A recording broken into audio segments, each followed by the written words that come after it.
Welcome to episode 84 of the Meat Mafia podcast. On today's episode, we had on Kate Kavanaugh, who's a butcher and regenerative farmer and a reformed plant-based dieter who turned to animal foods to cure some of her health problems. In our conversation with Kate, we talked about questions to ask your local farmer, experiencing health issues eating plant-based, our relationship with death and the morality of food, animal-based nutrition's role in improving women's health, animals' role in healing our natural landscapes from water to soil, and learning the ins and outs of butchering through a year-long apprenticeship.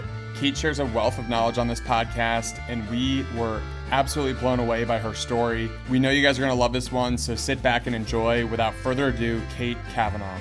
This episode of the podcast is brought to you by Equip Foods. Equip provides a complete source of grass-fed beef protein with no added chemicals, fillers, binding agents, or artificial coloring or sweeteners.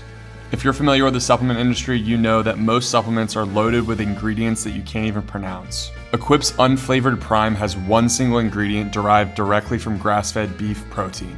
For purists like ourselves who try to only consume balanced, real sources of nutrition, this protein powder checks all the boxes. Go check them out in the link below and use our promo code in the description to get a discount. We get questions all the time about how to incorporate beef liver into a healthy, balanced diet. The questions are usually around how to source high-quality beef liver, how to overcome the taste of liver, and how to travel and still be able to include beef liver into your diet. That's why we love Optimal Carnivore, which provides beef liver supplements as well as an organ complex for people to incorporate beef liver without the taste and with the convenience of just being able to pack it into a bag and toss it into your mouth when you're ready for your supplements. Beef liver is an important part of my diet because it provides me with the B12, copper, vitamin A that you can't really get from any other food groups. Beef liver is truly nature's vitamin, and being able to incorporate it in such an easy form, such as this supplement, makes it that much better. Go check out Optimal Carnivore and let us know what you think. All right, Kate Kavanaugh, welcome to the one and only Meat Mafia podcast. We are so excited to have you. Our pre-conversation should have already been recorded, but we're ready to go now. Well, I am just so thrilled to be here. I love what you guys are doing, and it is an honor to get to talk with you.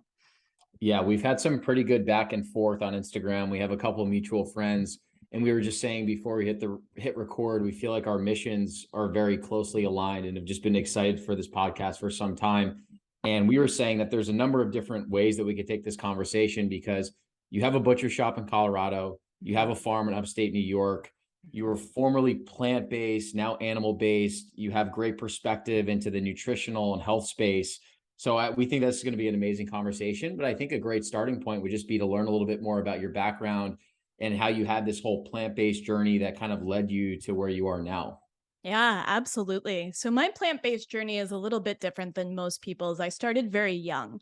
And I was a very sensitive child and decided that I didn't want to participate in death. And I like to talk about it in this framework because I think a lot of us come to plant-based in one way or another, at least as one facet, as a means to avoid participating in death.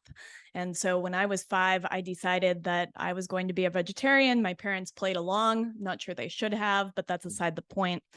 And in my teens, I really developed a lot more of an idea behind it. There were these environmental reasons and these health reasons to be plant-based, and it really strengthened that. But I noticed as I was getting towards 18, 19, and then 20 that I was having a lot of health issues, that I was experiencing just debilitating fatigue, anxiety, depression, a lot of gut health issues, a lot of skin issues. And decided at that time, I just met my now husband. This was many, many moons ago, and decided that I wanted to start eating meat. And for me, I knew that if I was going to eat meat, I wanted to fully immerse myself in that process. And so I started visiting farms and ranches. At the time, we didn't use the word regenerative, but this is what these farms and ranchers were.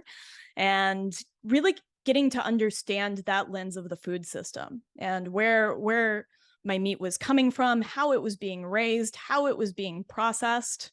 I got some backyard chickens and just began eating meat and began we actually processed some of our own meat chickens in the city in Phoenix, Arizona, as a way to really dive into that closeness and to experience, again, to come home to that idea of death and being able to hold that, to participate in a natural food cycle. And my health problems began to just disappear. And so I saw this incredible efficacy in meat, but at the same time, I was seeing the ability of meat on a landscape to begin to heal a landscape. And one of my favorite moments in time was visiting a ranch many years ago, and he had collected this parcel, and all of the old timers would talk about this creek that used to run through the ranch, and it had been dry for many decades. And through rotational grazing practices, this rancher had actually restored the flow of this creek. And I really view meat's impact on land and health to be really that sums it up, that story really encapsulates it, and the healing journeys we've all been on. And as part of throwing myself into the deep end on meat, I decided that I wanted to learn how to butcher. My husband is a master carpenter. We went out, we did a year-long apprenticeship and butchered thousands of animals over the course of that apprenticeship. And we opened up a butcher shop, Western Daughters, in Denver, Colorado in 2013. And wow. It is a whole animal butcher shop. So we do all of the butchery in-house, and we source 100% grass-fed, 100% grass-finished beef and lamb from regenerative farms and pasture-raised pork and chicken, and do everything in-house. We make sausages, we make bone broth, all of those things. And so that's really how I got into it. I'm now kind of on a journey doing experimental low-PUFA farming in New York, and we can kind of talk about that and how I got into that as well.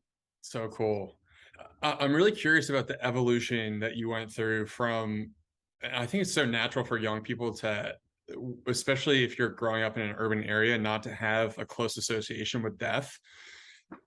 But it's natural to be afraid of it and to fear it. Yes. But there's obviously some evolution that you went through where you got more comfortable with it, and now you're butchering and you're raising animals, and you're probably encountering death every day on your farm and experiencing that. I'm just curious kind of like what that looked like for you, where you did kind of your mind actually was able to grasp it and figure out like, okay, this is just a natural part of life that I need to figure out how to grow accustomed to. Yeah, I think that this is an evolution that I'm still on. I think that we are all on a journey in many ways towards death, and in a constant changing of our relationship with what is inevitable and what is a great equalizer. And I started off, there was a lot of death in my childhood. And I think because of that, I really didn't want to participate in it. I didn't want to experience it. I wanted to push it away in any way that I could, because it was coming at me. And that was how I viewed I could control this aspect of death. But at the same time, within our society, we close death away. We put it inside of hospice and behind four walls. We tuck away elders, and we don't know where our food comes from. We just have, pork chops come from the pork chop tree, and they come hermetically sealed in this little package at the grocery store. And we don't see any of that process in a way that we would have for time immemorial, right? For most of human history, modern Homo sapien, for the last 200,000 years, the act of gathering and hunting our food would have comprised most of our day, and death would have been a component of that. And I think that relationship is important. And so when I began to eat meat again, I knew that had to be part of it, that I had to understand what was happening as something transitioned from being a life form that's giving back to the soil and living in reciprocity with the land, to being a piece of meat on my plate. And that I wanted to be able to hold that piece and to understand that piece. And I remembered the first chicken that I slaughtered there in my Phoenix front yard.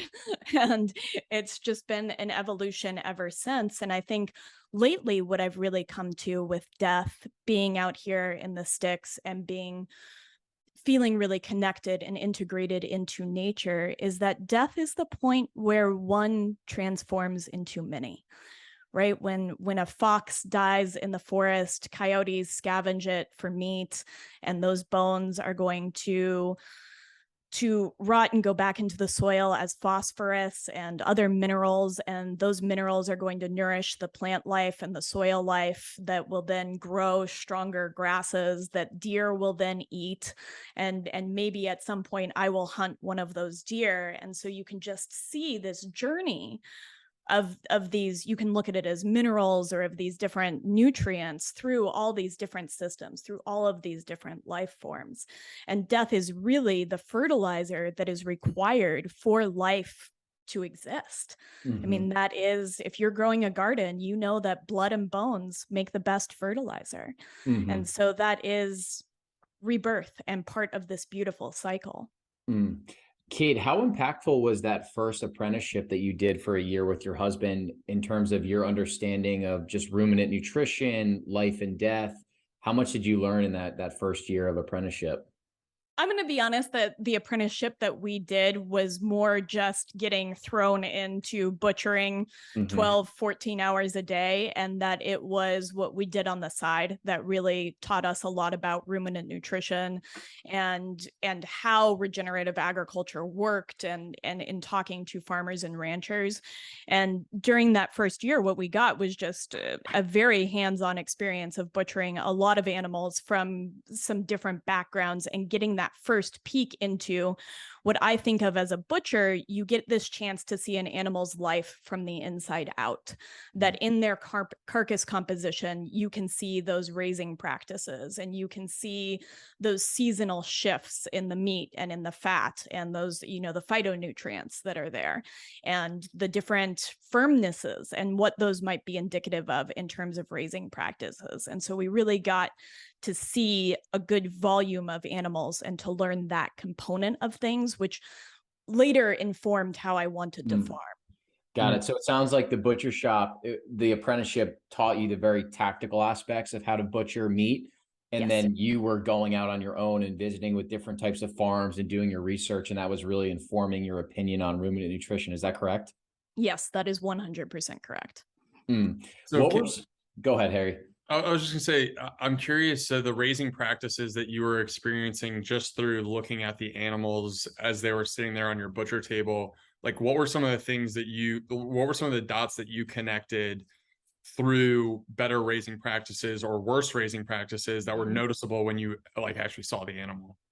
Yeah. So one of the most profound things that you notice, especially the difference between 100% grass-fed and finished beef and between corn-fed or grain-fed beef, is that you're going to see a difference in both the color of the meat and the color of the fat. Now, with 100% grass-fed animals, the fat is going to change seasonally, which is something that I just love about this. And that's because the concentrations of different phytochemicals in the grasses changes seasonally. And this also changes regionally. And so when you have a high amount of carotenoids in those grasses in August, September, and you process a cow in September, you're going to have a lot of that yellow fat, especially in the West. Now, back east, we have carotenoids in the grasses for most of the year because we have very different grass species. And so you're always going to see yellow fat. But you're also going to see this deep, dark purple meat, which again, I think indicates, and I think the work of Dr. Stefan Van Vliet, are you guys familiar with his work? We're having him on the podcast on Monday. Yeah, he's fantastic. I just had him on my podcast. And I think that indicates this presence of an increased amount of phytochemicals and phytonutrients that are in that meat, and you can see it in that rich color. The other thing I really notice is firmness, and I think that this is going to harken back to the omega-3 to omega-6 ratio, that when you are working with a hog that has been fed a lot of corn and soy, that fat is melting on your hands as you are butchering it. I mean, you are just getting coated in that fat, and it's much softer instead of that firm pork that you'll hear Europeans talk about oftentimes that hasn't been fed corn or soy and has a higher omega-3 to omega-6 ratio. And so you get to see those practices, and you get to see too, I mean, you get to see how their muscles have formed and those attachments at the bone, how much movement it's been going through, how much connective tissue there is and collagen, and just the strength of those muscles is going to be indicative of it having led a life where it was doing a lot of walking and movement and things like that. One of the things that we hear, there's some people that will criticize like the grass-fed, grass-finished meat, that they say that it tastes too gamey. And we've heard that it's not actually the fact that it's grass-finished. It might be due to the stress profile of the animal. Do you mind speaking to that a little bit? Yeah, so I think that this is, again, there is an aspect of terroir with meat and what it's been eating. And I think you'll see like particularly gamey meat sometimes come out of really low nutrient density areas of the West where they're kind of walking 3 miles to eat some sagebrush.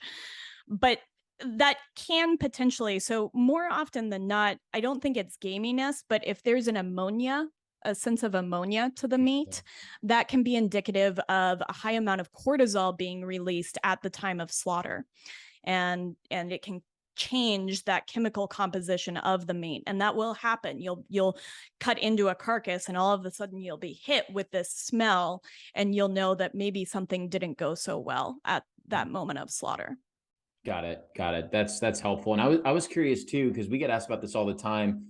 What are some of the important distinctions that you think a consumer should know about, like grass-fed versus grass-finished versus regenerative? We know there's all these different loopholes when it comes to labeling. What are your thoughts on that, just for like the consumer that's trying to get a little bit more informed? Yeah, absolutely. I think that, as usual, anytime we're using a term a lot, it really becomes watered down and it's not being vetted by a third party. And that is definitely the case with regenerative, that this is something that has been watered down and is not being vetted. And oftentimes grass-fed is not either. So you can have something that's labeled grass-fed, and what people will say, and this is true because cows are grass-fed for the majority of their life. It's really the only last approximately 120 days that they spend on a feedlot eating grain. And so people, well, they were fed grass. And that's true, but you're looking for something that's 100% grass-fed and 100% grass-finished. I'm not huge on certifications. I think that they're a real hurdle to the farmer, both in terms of expense, in terms of bureaucracy and paperwork. That being said, the American Grass-Fed Association really is the gold standard when you're looking for 100% grass-fed beef. In terms of regenerative, Savory's new ecological outcome verification is a really good measure of regenerative if you're looking for a little seal of approval. And then, in terms of grain-fed, that's going to be the bulk of it. So only about 5% of the meat sold in the US is 100% grass-fed meat. And only about 1% of all meat sold in the US is domestic 100% grass-fed meat. And this is actually one thing I like to harp on as the popularity of things like butcher box have really taken place. Those are all coming from New Zealand and Australia and sometimes Uruguay and Paraguay. But I think that the best way to do this is to talk to your farmer, and they want to talk to you. So you can pick up the phone, or you can drive to a local farm near you. And Anthony and I built a beautiful farm finder that I'm sure you guys can link into the show notes. Yes. And just talk to them.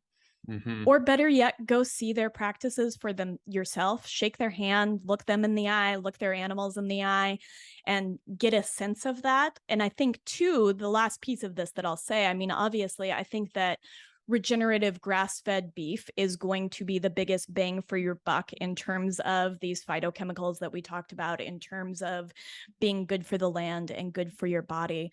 But I think eating meat is the important thing here. And I think that it's really easy to get caught up in it having to be perfect and not just honoring your body and what it needs first and foremost, wherever that's accessible to you. It's amazing to hear you talk about that message about going and shaking your rancher's hand, or just going and having that conversation with them, because that was something that we did early on when we moved down here to Austin. We went out to a farm called the Jersey Barnyard and just had a great conversation, like an hour-and-a-half conversation with Ralph and Faith, who own the Jersey Barnyard, about what they're doing on their land, and hearing their story, a multi-generational farmer, talk about their practices, how they think about raising their cattle, the inputs really do create the outputs of the high quality dairy that they're making.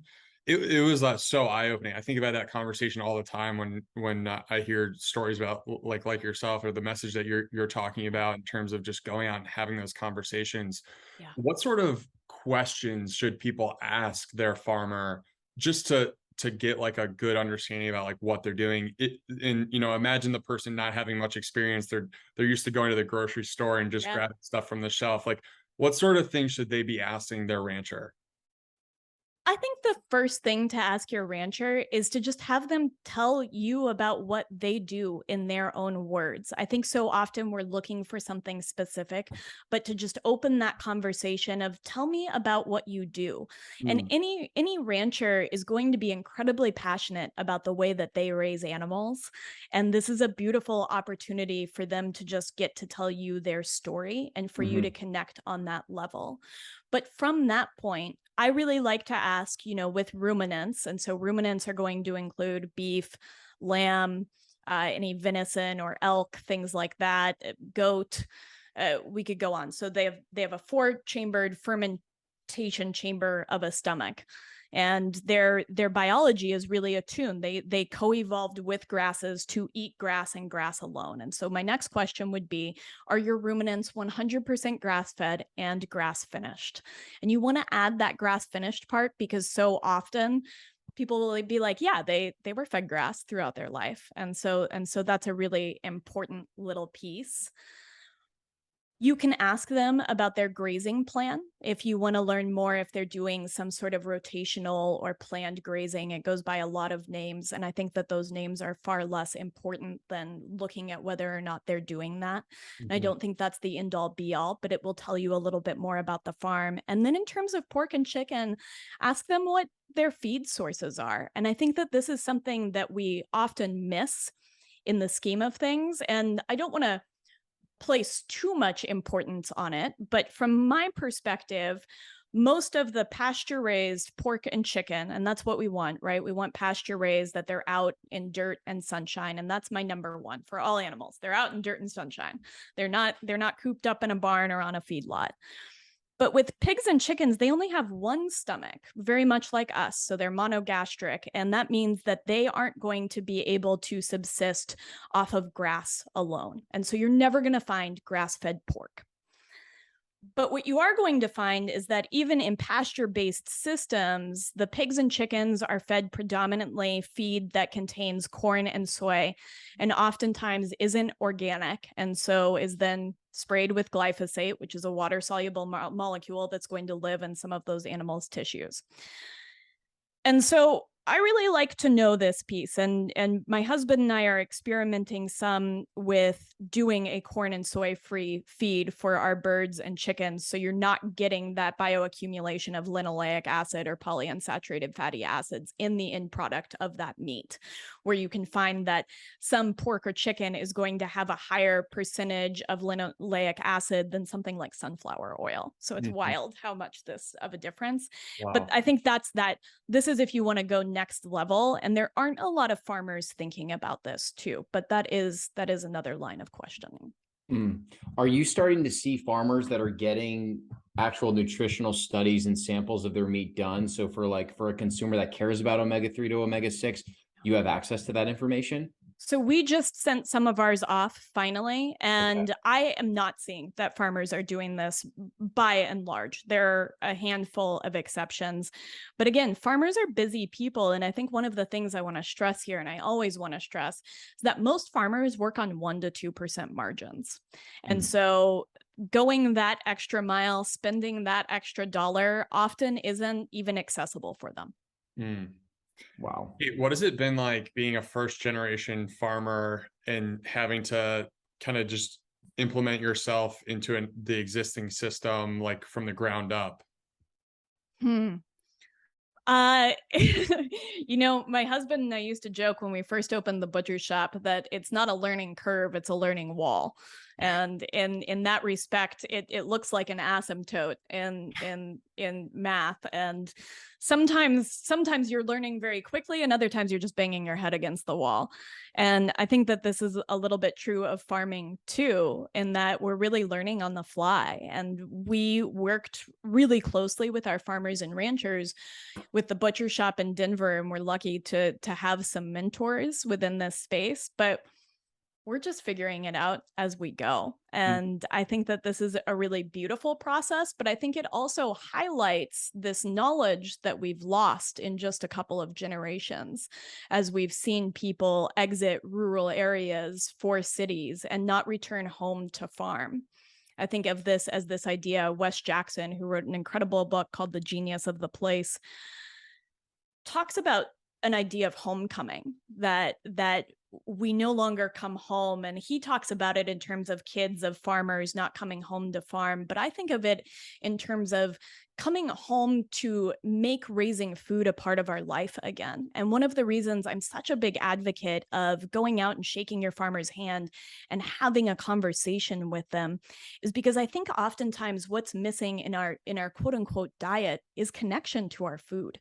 And I think that there's something when we connect, even if it's just through a farmer and getting to see the space where our food is grown, that really completes something in us that is innate to our human biology. Again, for hundreds of thousands of years, for millennia, gathering and hunting and preparing and preserving food was mostly what we did. And so I think that there's a void that we're looking to fill with other things that can be filled by creating that sense of connection. Yeah. And it's sad because now for 99% of people, there genuinely is no connection with food. Your connection with food is going to the grocery store and just blanket accepting the food to always be on the shelves. And if you're going to eat meat, you're just picking something up that's neatly wrapped in plastic and you have no idea where it comes from. You don't know what country the animal was raised in. You don't know what it was fed. And it's just this guessing game and you don't know what goes into the process of actually being able to put food on your plate. And that's why it's amazing to see what you and your husband are doing to, create a butcher shop to bring back that connection where it's like you're providing people with the most nutrient dense protein possible. And then you're also connecting and being very intentional about the farms that you're sourcing from too. But you guys are doing that same thing. And I want to highlight this because I think that the vehicle for connection at this point in human history is storytelling. Yes. That is our first connection point back to our food, is to tell stories about our food, about where it comes from, about why it got there. And so I think that this is work that you guys are doing as much as we are. Yeah, we say that there's almost two phases to this movement that someone goes through. And typically it's like phase one, what you went through, what Harry and I went through, is you start to play around with the macronutrients to improve your underlying metabolic health, right? So for us, it was all incorporating more animal-based protein. And we're like, Yes. wow, we start feel better. We're curing these chronic diseases. We're reducing some of these symptoms. And then level two is like, all right, well, now where does my food actually come from? And that's a whole separate rabbit hole to dig into, but it's really those two phases. Yes, I completely agree. And I think they're flip-flopped for some people. Like, I think some people have a different entry point, but I think that the entry point is storytelling. It is finding whatever the modern equivalency of the campfire is for us to share stories about the triumphs and hardships of what it means to raise and eat food. And I think the podcast is honestly, it's my favorite medium for it. Yeah, I agree. There's also some amazing documentaries out there. I feel like so many people have been inspired by documentaries like Biggest Little Farm or whether it's Sacred Cow, just these ways to talk about food and build that intimate relationship back with our food system, just beyond what you're putting in your mouth, like the story behind the rancher and the person raising the meat. I think it really does just build this whole complete picture around what we're actually living in on a day-to-day basis. I couldn't agree more. I am going to say one thing I feel compelled to about Biggest Little Farm, which is sometimes we create utopian ideals of what a farm looks like. And then when we go to visit our nearby farmer or rancher, maybe we're disappointed that they don't have $20 million of venture capital backing them like the people of Biggest Little Farm did, and that it looks a little bit more run down and it's not as bucolic. And so I just want to put that one little caveat there. One of the frameworks that I think about when I'm talking about animal-based nutrition and all the different arguments that come around whether or not people should be eating animal-based or animals in general is the one that's presented in Sacred Cow, which talks about nutrition, environmental, and ethical reasons for eating beef. Can you speak on those just from your own experience? Because I think you obviously have a very unique perspective given your experience now and what you've lived through in the past. Yeah, I think that this really starts with reciprocity. And that's what I always come back to within this context of we talked about health, environmental health, and ethics. And so there's this idea of reciprocity that I think all of those things are and should be built on. And I think about reciprocity, especially when we look at the way that ruminants, which are really just ecosystem engineers, this is a term I really like, that they are ecosystem engineers, manage grasslands from a historical perspective. And so historically, you see that the United States was over 40% prairie, which is wild. And prairies being one of the most beautiful and efficient ecosystems really in the world. We don't think about it because they're not as sexy as a rainforest, but they actually sequester more carbon. And so you have this beautiful relationship with these grasses underneath the soil where fungi predominantly, as well as bacteria, are going to be harvesting minerals from rocks, from, organic matter that used to be life, and exchanging them for carbon at the root of the plant. And they're also exchanging, so the plant is getting minerals, the soil is getting carbon, and it's sequestering carbon deep down into the soil where it can't be released. And then these plants have all of this vibrancy that these animals are eating. And then you have something like predation, which is going to keep bison in a tightly packed little herd, where they're going to move around the plains in a seasonal aspect, and they're going to put their urine, their manure, back into the soil, which is going to add nitrogen, it's going to add microbes, it's going to add fertilizer, and that sort of NPK model that we understand from the Green Revolution. And there's this reciprocity. The plants are feeding the bison or the ruminants, and the ruminants are feeding the soil, which is in turn feeding the plants. And you have this beautiful nutrient cycle. And then when we get to human health, you have that same piece. And I think especially now, humans' role in this is really to help find that mimicry of nature that we find in, whether you want to call it regenerative or agroecological model of farming, where we're helping to mimic that movement now that we have all of these fences that have subdivided what might have been, the plains or pastures everywhere. And there is a reciprocity within that human element. And then we are benefiting, our health is benefiting immensely from eating these foods that we are biologically designed to eat. And, to get back to a ruminant is meant to eat grass. That's what it evolved to eat. A human is really meant to eat meat. That's what we evolved eating. And I'm sure you guys have had lots of conversations to that effect on the podcast.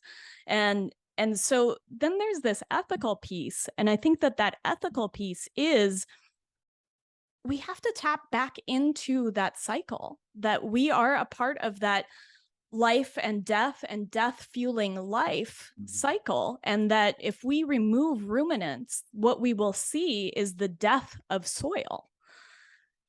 And the death of, you have 1 billion microorganisms in a single teaspoon of soil. You have an entire universe beneath your feet.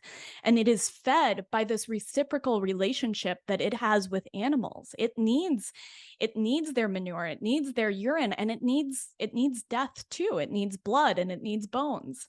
And so in terms of ethics, I think that we're there. We just want to be a part of the natural cycle of life and death back into life again. The ethics is a very interesting point. And Kate, we were talking about this a little bit before we hit record. We were talking about just the centralization in the beef industry, how there's 4 packers that control, I think, 80% plus of the meat in the grocery store. If there's someone that's listening to this that is passionate about ethics and wanting to support almost like a more just death for the animal. Do you think that's a big reason why you should be supporting a more like hyper-localized processor and food system? Absolutely. I think that small processors are actually one of the least considered parts of this equation, and they're the most important because it's at the processor where all of the time and the effort and the money that the farmer has put into these animals really gets realized. And you see this vary a lot state by state, which is something that we were talking about before we hit record, which is different states have different laws around processing. Some require you to go through USDA. Some also have state programs. Places like Texas are really great in that regard. And then we're seeing with this concentration in these four big packers that the smaller guys aren't there so much anymore, and that there's not space for them. And so for perspective, those big packers usually go through between 15 and 20,000 animals per day in 3 shifts, which is just an astronomical amount of animals. And you know that their attention to detail is not going to be there. But a small slaughterhouse is going to go through, and it depends, anywhere between 5 and 500 animals a day, usually somewhere around the 40 to 100 mark. And so the amount of care and devotion that they are going to bring to that work is vital to this system. And I think it's vital to what I like to refer to as the decentralization of meat. Go ahead, Brett. No, I was gonna just to build off that. I was just gonna ask, from your perspective, do you see a world where there can be an emergence of more small hyper-localized processors in the food system? Yes, absolutely. There is a need for them. So most processors are operating over 100% capacity. Whether you look at Colorado or you look at California or you look at New York, all of those places, processors are booked. Sometimes you have to book 1 to 2 years in advance, which is very wild on the end of being a farmer.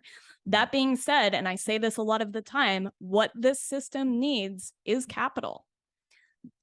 Everybody wants to put venture capital into sexy food companies and startup companies, and nobody wants to put venture capital into a slaughterhouse, right? We don't wear t-shirts that rep our slaughterhouses or hats.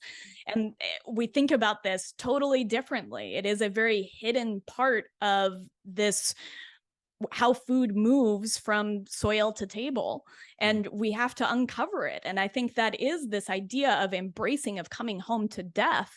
That's part of it. We should have t-shirts that rep our local slaughterhouse, and we should have investment for our local slaughterers. Yeah, it's such an interesting line of conversation because it fits into this whole idea around kind of the regulations and how capital flows through these different systems that are already in place based around the regulations that are in place. And I know that you mentioned regulation previously, but it's one of those things that whenever you talk to a farmer, within 10 minutes, they're talking about some sort of regulatory tape that they have to either jump over or crawl under. What sort of things have you seen or learned about in terms of the regulatory environment that is holding farmers back from doing the right thing? This is such a great question, and there are so many of them. I'll give you a couple of different examples. One of the biggest ones that I experienced living in Colorado is the USDA actually includes an exemption for poultry, where if you're slaughtering under 20,000 birds, you can do it on farm as long as it's to state standards. Well, Colorado, because it's home to some of the biggest packing plants, it's home to JBS Swift and Cargill, has regulations that supersede that. So you actually can't process any birds. And for about 6 years, I worked on building legislation that allowed for that exemption to come into Colorado. And we ended up getting it right before I left. We got it for 5,000 birds and under. So we didn't get the full 20,000 bird exemption. But this is a really great example of a state actually superseding federal guidelines for this.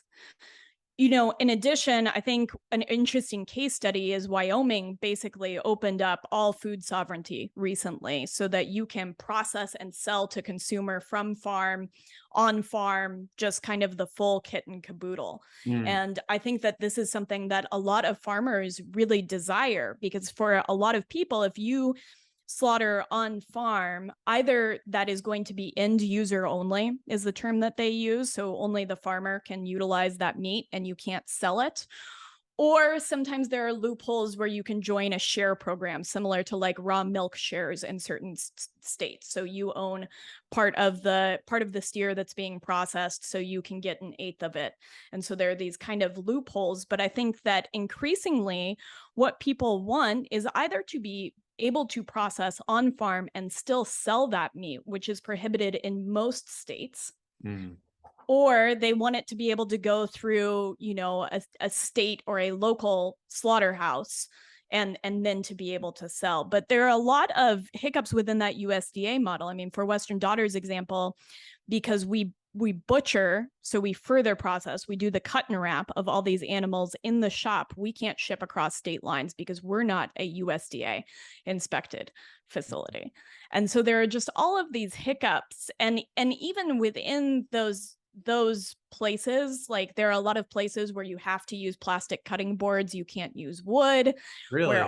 Yes, this is a really big thing in certain states because wood might harbor bacteria as if plastic does not, right? Like when you cut plastic, you gouge it and then bacteria is going to hide in these little gouges, whereas wood has some self-healing that it's going to soak it up. And so there's all kinds of different regulations that get prevented. And I think there's a lot of fear around meat. And this is something that I've experienced as a butcher. Like we think it's just going to instantly rot and give us food poisoning.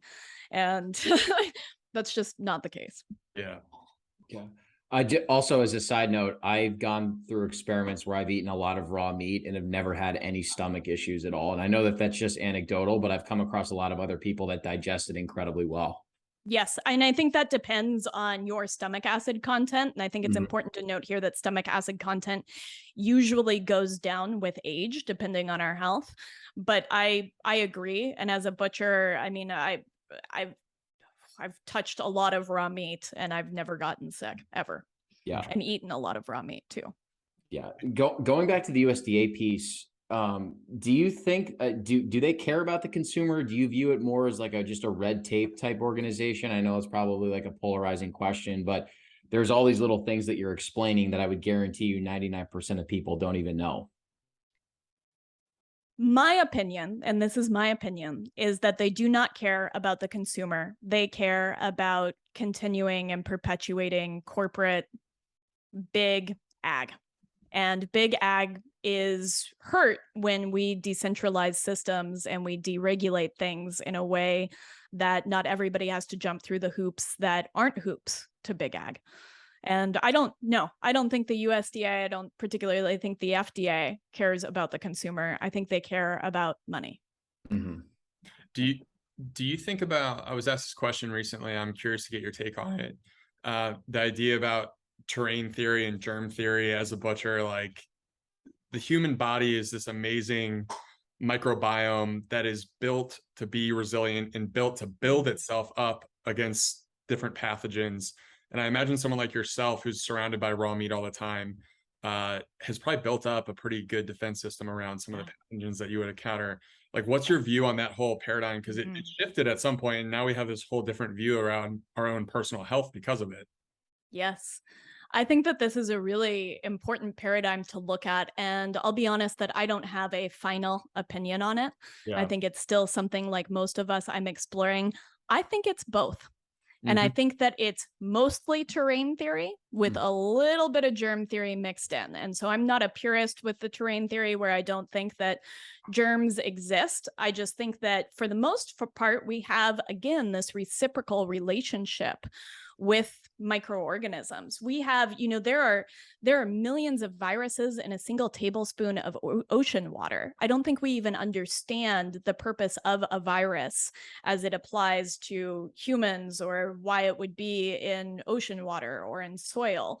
Like, we have a virome. And so I think there's a lot, and like we talked about with the soil, that there are 1 billion microorganisms in a single teaspoon of soil. There are so many bacteria, viruses, even parasites, that we have a symbiotic relationship in our body, that their DNA, like if we were to add up all of their DNA, it outnumbers our own significantly, maybe even logarithmically, if I'm remembering correctly. And so I think that we really don't understand, and we're just at the beginning. Like, I think the science around this is incredibly nascent around what our bodies are interacting with on a daily basis and what information that is giving to us. I mean, our health is this elegant conversation between our bodies and our environment. And I know that as a butcher, being exposed to whatever it is that's on raw meat, I have a very resilient immune system, but I also don't experience what, if you cut yourself and you're butchering, this is my favorite thing to pick on. If you cut yourself and you're butchering and you have to get stitches, they will want to irrigate the tissue out of that because you were cutting raw meat. But it's important to remember that our microbiome and on our skin too is going to adjust to whatever we're exposed to. So I'm a big proponent of terrain theory. I do think there's a little bit of germ theory mixed in there, but I think that percentage is mostly terrain. Yeah. And one of the things that you touched on was the concept of optimizing human health. And right when we started this podcast off, we started off learning a little bit more about your journey from being plant-based to more so now animal-based. One of the interesting statistics that we found out is that in the plant-based and vegan community, there's about twice as many females that are advocates of a plant-based diet than men. So from your perspective, I think we'd love to know, how important do you feel animal products actually are to optimizing female health and fertility and all that stuff? Oh, I think this is a great question. And I think that there is nothing more important to optimizing female health than eating animal protein and eating organ meats. I think that it is really at the crux of delivering the nutrients, especially, and cultures throughout time have known this. Women of childbearing age were preferentially given organ meats because of the way that they interacted with all of those systems that we need. Our ovaries are really dependent on things like zinc and copper and selenium and all of the B vitamins and folate, right? What you're going to find in our modern version of a prenatal vitamin, which I'm not for, are all of the things that you're going to find in organ meats. And I think that your hormone health, and women have these beautiful, cyclical cascade of hormones, are dependent on fat. And that fat coming from animal fat that is recognizable and biocompatible with our bodies is vital for building a healthy and robust system. And I think that we're really seeing this play out in real time as we see, up to 1 in 3 women struggle to become pregnant and maintain a pregnancy. And I think that is written all over this transition of telling women that, eating light or eating salads is the way to go, and you want to feel lighter and it's going to be better for your health. And I think that women also sometimes feel more sensitive to some of the things at play in the ethical world of eating meat and are a little bit more susceptible to that information, both through the lens of ethics and body image. But I think it's the most important thing that you can do. Have you had success speaking to some of your friends who might be vegan and just getting them to come around to this idea of incorporating more animal-based products into their diet? I don't have a lot of friends that are vegan, and I'll be honest about that. I do have a couple of friends that have been vegetarian and would break being vegetarian when my husband and I would cook for them because they really trusted where the meat that we sourced came from, and then they would notice that they would feel better and have slowly come around to this idea. I have one friend in particular. But I think that sometimes we have to go on our own journey with this to find just how supportive animal-based eating is for our entire system, male and female. It speaks to something that I'm really interested in, which is like the idea that I think most people are incredibly well-intentioned when it comes to how they're sourcing their food and how they want to be eating. If they are eating around sort of these ethical parameters, like I think people genuinely want to be doing the right thing.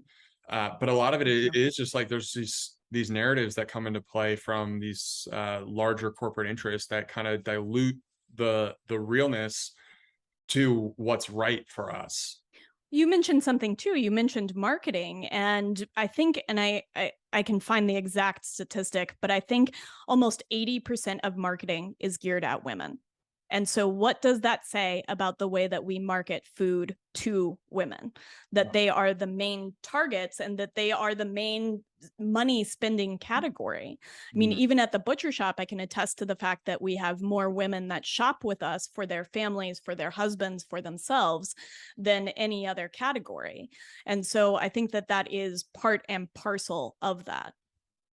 Yeah, you particularly saw that in the rise of the industrial food system. You know, we went through that period of time where there were all these advertisements around convenience for the mom and all these different kitchen tools and different types of equipment to make it a lot easier. And it's like through that process, we've gotten away from like cooking these nourishing home cooked meals, starting from where you're sourcing your meat to what you're cooking it in, to actually being able to sit down and enjoy that meal with your family. That whole system has just gotten completely disrupted out of convenience. Yes, absolutely. And I agree. I think that really started with the microwavable meals in the 50s and was marketed to women. And then diets were marketed to women. And you don't see a lot of low-fat yogurt commercials featuring dudes. It's just not, it's not what you see. Right. What do you see in your sphere that is promising about the future of food? I see so much. I see a deep interest in food. And I think that's the most important thing, is that people are beginning to ask more questions and they're beginning to get more curious about where their food comes from. And I see that in how many questions we get about the farms and ranches we purchase from at the shop. And I see it in engagement just on social media, talking about coming back to, I think that's actually where I see the most engagement with former vegetarians and vegans, or people that are transitioning, specifically women, that will find me on social media and want to talk to me about that. And I think that that is incredibly heartening. And I think that also the return of first generation farmers, that young people are increasingly interested in playing a part in growing and raising the food that goes into the system. Are you generally optimistic when you think about the future of the food system and return to like a hyper localized approach to eating? I am. There are days when I don't feel as optimistic. I think that we are really at a precipice at this moment in time.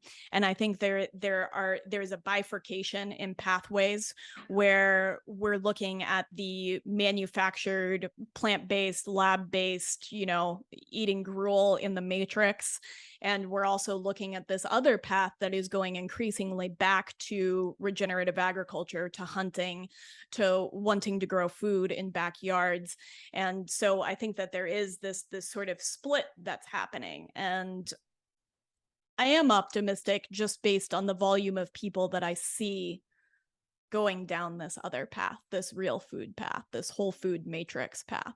Yeah. And when you're talking to someone that's newer in the space and they're starting to go down this real foods matrix path, as you described it, what types of resources, whether it's like books, podcasts, documentaries, do you think are like table stakes that people should be digging into to learn a little bit more about it and educate themselves?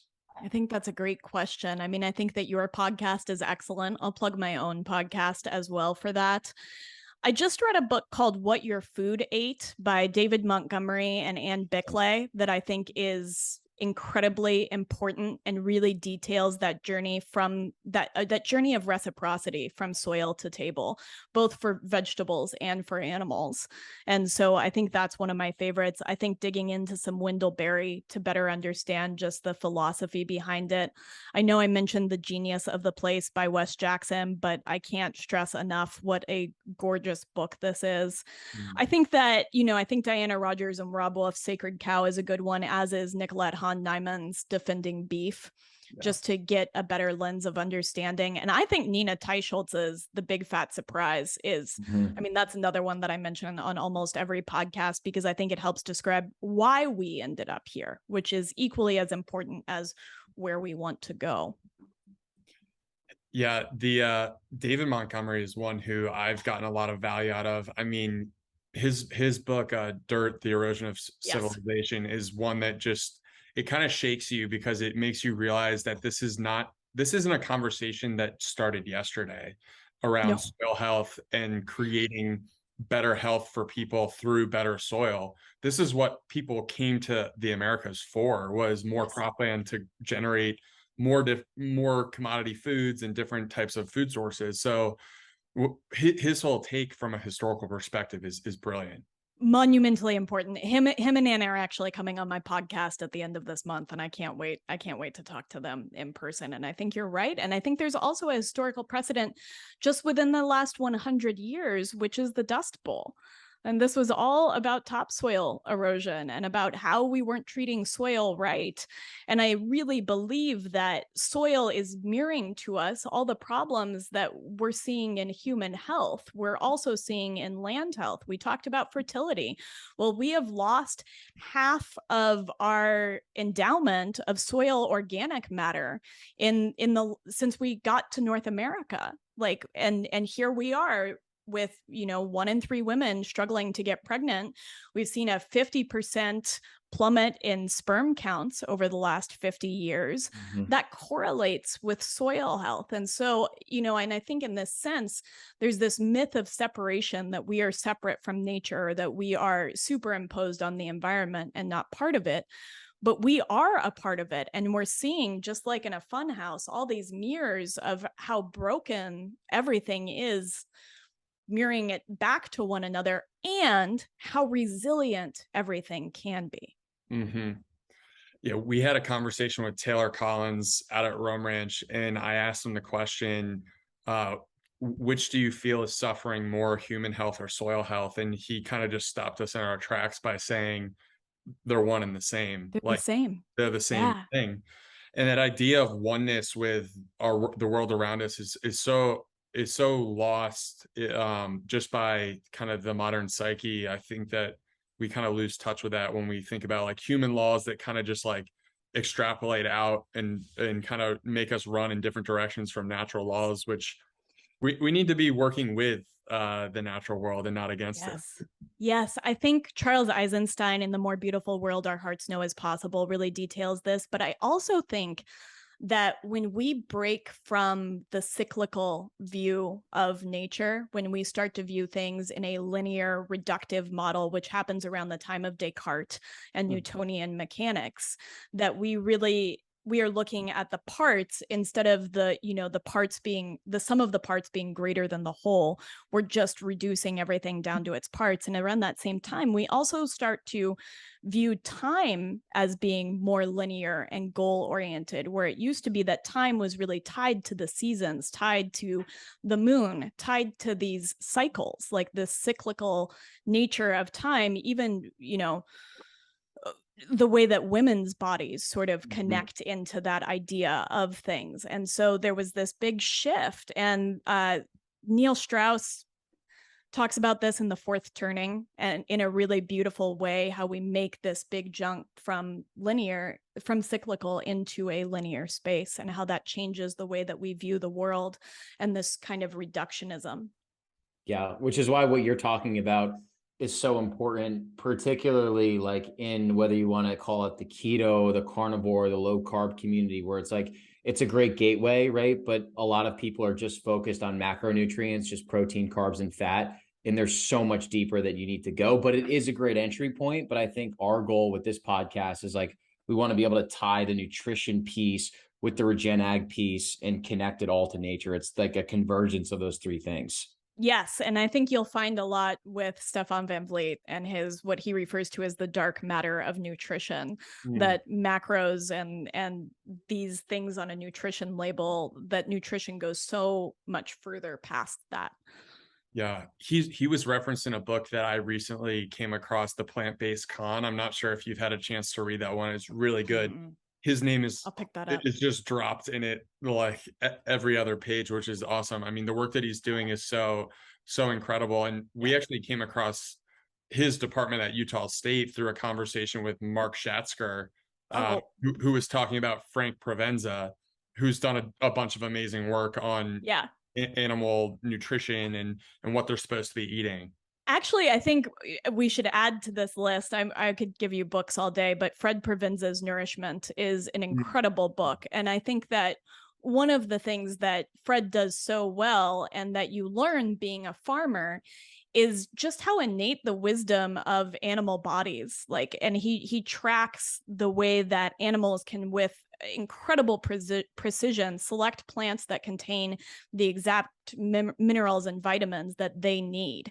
And if you offer individual minerals, they will seek out in different ratios depending on their age, depending on their sex, depending on the environment, to fulfill this. And we have that innate wisdom too, beyond just tracking macros. Are there any supplements or minerals or things that you will work into your routine outside of just eating really clean sources of animal protein? You know, I'm always playing around. I'm one of those people that's always kind of searching for the next thing and just kind of fussing around with different things. I've been playing with Shilajit recently to see what it has to offer in terms of fulvic and humic acids and minerals that we might not find anywhere else. I often think that organ meats and things like oysters are the best supplements out there, that they really serve as a supplement, and it doesn't really get better, especially if you can get your hands on things like spleen or brain or testicles, some of these extra things that we don't normally find. Yeah. And for people that are a little bit squirmish with those cuts, do you advocate for like an ancestral blend where you can kind of just grind them into ground beef, or do you just like slonk it raw? You know, I think both have a great space. I really pride myself on being a butcher. I don't like to shame people. If you want to eat your steak well done, you go right ahead.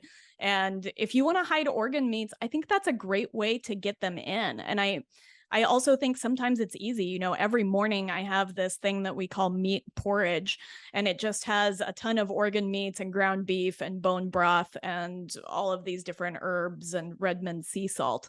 And I think of that as kind of my morning supplement.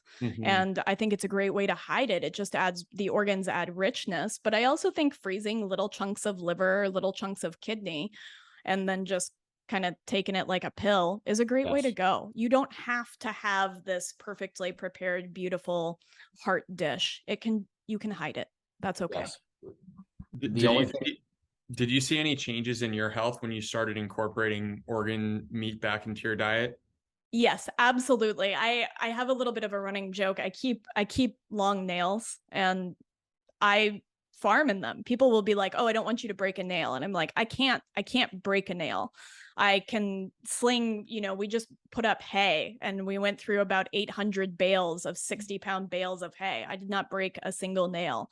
Wow. You know, I pound T-post and fix fences like this. And so that's one thing I saw, but I also saw a real increase in my vitality, just how alive and awake and how much purpose I feel like I have. And I know that sounds a little bit esoteric, but it really deepened that for me and really healed a lot of components of my menstrual cycle, that I saw a lot of my PMS go away, that I saw cramps go away completely.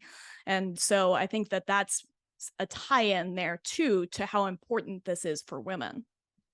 Yeah, we've spoken to multiple women, and some that we've had on and some that we've just spoken to anecdotally, that have said once they started incorporating these really nutrient dense animal products, whether it's like liver, raw milk, egg yolks, you know, muscle meat, etc., that their PMS symptoms got so much better.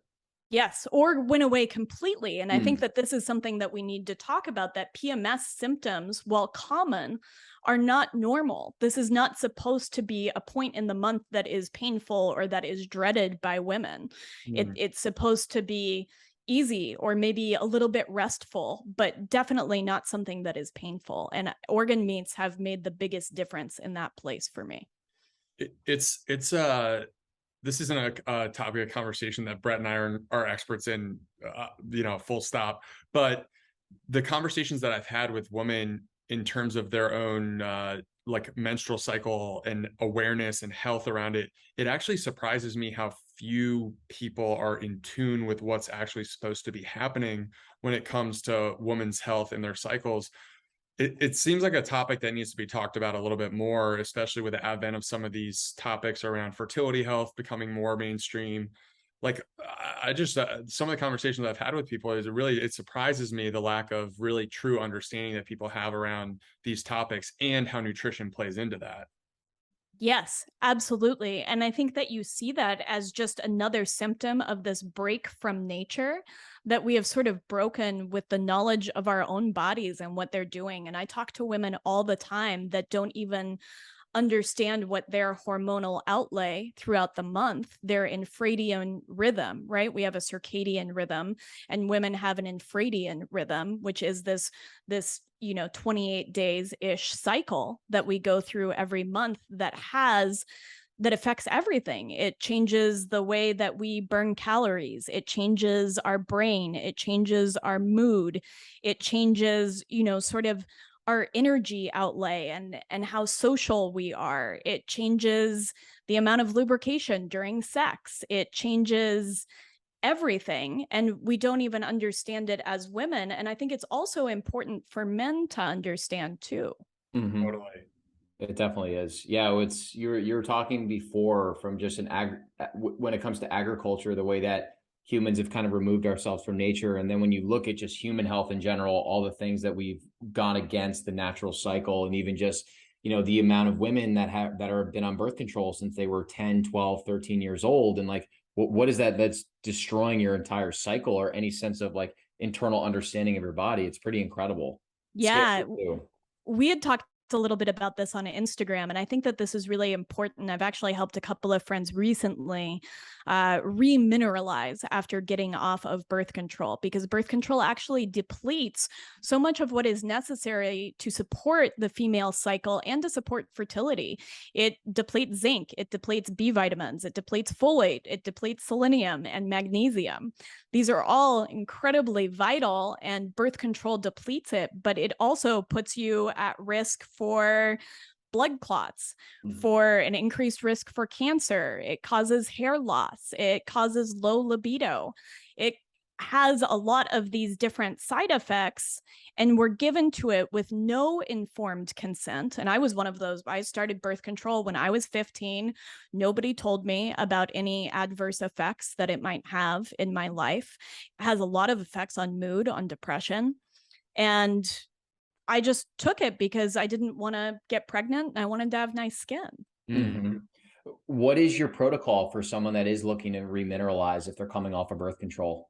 Yeah, so my protocol is to really, really focus on organ meats and oysters, which I think are the best. Like, that is a multivitamin. One of the reasons for that is that when you're just taking something like a zinc supplement, that's going to have antagonistic effects with other minerals, and zinc antagonizes things like copper. So you're going to decrease copper, which you really need for energy production, as well as your lung function and a variety of other things. So I really recommend people can to get these in a whole food matrix where those ratios of those minerals specifically, but also vitamins, are just intact. And so eating oysters or taking an oyster supplement, I know that Smidge has a great oyster supplement. There are a couple of others out there. And then eating a lot of organ meats. And I literally just did this with a girlfriend of mine, and it was great. She did this for a month prior to getting off of birth control. And then she went off birth control and her cycle normalized really quickly, which isn't all that common. Oftentimes when you go off of birth control, you'll have amenorrhea, so you won't get a period, or you'll have really wild lengths of time, which can be really scary, especially as you're transitioning to other methods to not get pregnant, which was the case for this girlfriend. And so I think that those foods are incredibly supportive. Definitely getting enough fat, and animal fat in particular, and getting enough protein. I do not think that women get enough protein. You need that as a building block for all of your sex hormones. And then my next thing is light. I think that this is really important for all of our hormones, is to get morning light. And a big part of this is that when we get morning light and it sets our circadian rhythm, that is actually going to affect our infradian rhythm, this menstrual cycle. And it's going to equalize our cortisol, which is incredibly important because there's a master hormone called pregnenolone. And pregnenolone can become estrogen, it can become progesterone, it can become cortisol and all these different things. And if you're really stressed, and I think that circadian biology does help modulate stress, that cortisol will steal that pregnenolone and make it harder for you to make some of these sex hormones that you really need throughout your cycle. It's such an important and understated topic, this idea of minerals in our diet and how they're all interplaying with each other to make us balanced and optimal. And I came across this fact: 1 in 3 people are mineral deficient in 10 or more minerals. And that, like, I mean, that's an insane amount of people to be deficient in a significant majority of the minerals out there that are supporting our vitality, our hormones that make us like actually want to go out and like live life to the fullest. Like, it sounds very esoteric and corny, but it is true. I mean, these things are feeding and fueling you to either be the person you want to do and like do the things you want to do with your life or not. And I think that fact in itself and everything you're just talking about, remineralizing yourself, they're huge topics that people are missing. And this is important for what we're giving the next generation. When we're talking about having children, the female body is going to preferentially give all of its minerals to that baby, to that fetus. And even to the point, so your liver carries about 7 milligrams of copper, and you give 75 milligrams of copper to that baby during the 3rd trimester. And we tend to be copper deficient. And so there are all these ways in which that next generation, and I think we're seeing this play out in real time with the rates of chronic disease getting higher and higher in these subsequent younger generations, is that the bodies that were the soup that they were swimming in didn't have enough to give them. And this relates back again to soil depletion, that there are no more minerals in the soil. And I think that it definitely bears mentioning too, right? Glyphosate was first patented as a mineral chelator. As a metal chelator. And so it's going to chelate zinc, it's going to chelate iron, it's going to chelate all of these different things, it's going to chelate copper and keep those out of the soils, which then aren't going to make it to our bodies. There's probably a whole second podcast we could do just on glyphosate alone. Yeah. That's why I kept it really short, but I think that that's an important piece in that equation. And especially for female bodies, we're growing the next generation. We want to build health over time, but what we're seeing is that we are, as a species, are losing health precipitously over time. Yeah. And then you contrast that to these ancestral tribes where women would prepare for years for their pregnancy and fertility. And you contrast that to now where your couples decide that they want to have a child, and then they get the woman off birth control, and then they wonder why they can't get pregnant. It's like, so, and then hearing your explanation, like the light bulb goes off and it all makes sense. But I think this applies to both men and women. I actually think that I've seen a little bit more about preconception diets for both men and women. And I think that this is very important, that you are paying attention to that. And our gametes, our eggs, our sperm take 100 days to really reach that full maturity. Like a woman's egg, it has a 100-day cycle to maturity. And so what you were doing 100 days prior is relevant on the impact of that egg. And the same goes for sperm. So I think going through a 6-month where you have 2 full rotations of this preconception diet, both for men and women, is incredibly important, and that you're getting remineralized. And there's some anecdotal evidence that this remineralization process actually helps decrease postpartum depression, that those minerals are playing a role in the rise in postpartum that we're currently seeing.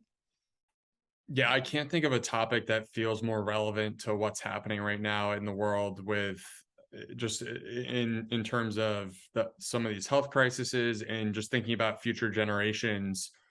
Like, there really is this bridge that needs to be built to connect people back with the food that we're putting in our bodies. And I think everything we've talked about today just encapsulates that. It's like, how can we build the next generation of people to be, a continuation of what has happened previously, and really build the next generation of people to be healthy and vibrant people.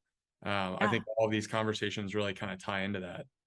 Yeah. And I think we're seeing all of that evidence that fertility is the canary in the coal mine. Like, we don't need fertility to survive as humans. And so it's kind of the first thing to go. And, if there's a famine or it's a really cold winter, you'll see women lose their periods because they can't carry a child. And so this loss of fertility in both men and women should be indicative of the way that we're living. It is a vital sign, right? And a woman's menstrual cycle is often called the fifth vital sign, but I think that our fertility as a whole is a vital sign for how we're doing. It's not good. 100%. You should have on Dr. Mary Kerr. We had her on a few months ago. I think she's a functional medicine specialist. I don't know what her exact title is, but she's board certified. And she's based out of Dallas, and she talks all about like sex hormones and your vitality being your life force. And she talks a lot about just how low testosterone count is in a lot of young men, and is a huge advocate for animal protein and getting more hyper-local in Texas. So I feel like you two would have an amazing conversation. I would love to talk about this, because I think that the testosterone conversation is equally important. I was at my chiropractor, and he was talking about how he felt that he had symptoms of low testosterone, and we were just kind of discussing what he might do, because I work with my husband in this capacity. And he said, I mentioned it to my wife, and she said that she didn't want me to get my testosterone up because she felt like it would contribute to some sort of toxic masculinity. And I didn't even know what to say. I was aghast that anybody would ever sacrifice their spouse's health in terms of this. And I think that the testosterone conversation is really important. I would love to have her on. Yeah, that person sounds like the female version of John Harvey Kellogg reincarnated or something like that. Yeah. So Kate, what's the best way for people to connect with you a little bit more, just to learn more about what you're doing, what you've got going on? Yeah, absolutely. So I have a podcast called the Groundwork Podcast. I think we might change the name to Mind, Body, and Soil, but we'll have a link in the show notes, I'm sure. And you can find me there. You can find me at groundworkcollective.com, where we talk about more about this. And you can find me on Instagram at Kate_Kavanaugh. And again, this will be show notes. I'm trying to be on Twitter. I really admire you guys, but I'll say that I do not know how to be short form. Everything I do is very long format, and I'm really working on decreasing myself. So we can get a link to that too in the show notes. Well, we say nothing of substance, so it's really easy for us to be short. That's not true at all. That's not true at all. No. You guys have a lot of substance. And then I want to add this too. Anthony and I built this farm finder together, which you can find at groundworkcollective.com, and it will connect you to a farmer right near home. And there are a really robust set of filters so that you can pick exactly what you're looking for. If you're looking for low-PUFA, while there might not be somebody by you, that is an option. If you have a certain certification like Savory's ecological outcome verification, that is available to you. Yeah, I think these tools are really important, because that's one of the first questions we get asked is, how can we actually go about doing some of the stuff that you guys are talking about in terms of getting engaged with your rancher and or farmer. And I think just having access to these types of tools is huge for people to really start to unpack and get back to eating these naturally grown food sources. It's great. So Kate, really appreciate everything that you do and sharing the message that you're sharing. It's awesome, and we're just huge fans and big admirers. So thanks so much for coming on. Really thank you. The feeling is so mutual. I just love everything you guys do. And I listen to the podcast, and I think that what you're putting out there and the way that you're explaining things is incredible, that you're explaining the how, you're explaining the why, you're digging into the real meat of the matter. And I just appreciate you guys so much. The meat of the matter. We might need to use that pun a little bit more. Yeah, I like that one. And chewing the fat is my other favorite. That's a good one too. Yeah. Beautiful. Well, thank you so much, Kate. This is fantastic. Brett Harrison, it was a pleasure.